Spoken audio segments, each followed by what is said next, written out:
It has always been debatable if some actions, such as lying for some advantages, are moral. With different criteria and notions, how to judge what is moral, what is genuinely moral, and what is not are not so clear. Moreover, the reason or benefit why we should be moral at all can sometimes be obscure. Immanuel Kant's idea on ethics might give an answer to the question. Some of his basic ideas have to be considered.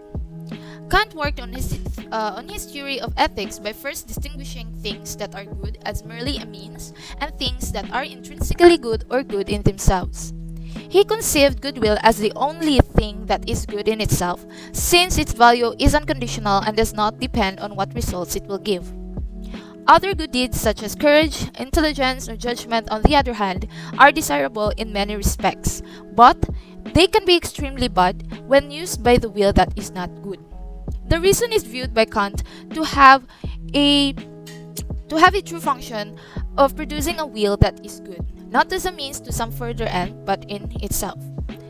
The capability of reasoning of humans is not for making them happy, because in any other instincts would have served that end more effectively, but are intended for the supreme condition which Kant calls duty. As human beings are rational, they are therefore capable of true freedom. When a human freely acts in accordance with the law of reason, he is performing his duty. An action that is done out of natural inclination, for example, because of desire or affection, is not morally praiseworthy according to Kant. Only if someone acts without any inclination but out of duty alone, does his action have genuine moral worth. For example, if a grocery did not overcharge inexperienced customers because it would be bad for his business, then he is acting out of his own interest and is not worth moral praise. Only if he did it because it was a duty, then he became morally praiseworthy. Kant tells us that preserving one's life is a duty. If a wretched man being hopeless and wanting to die still preserves his life without loving it, not because of inclination or fear, then his act has moral content. Similarly, helping others is only genuinely moral when the person who acts is not moved by any inclination. For example, when his own mind is already full of sorrow.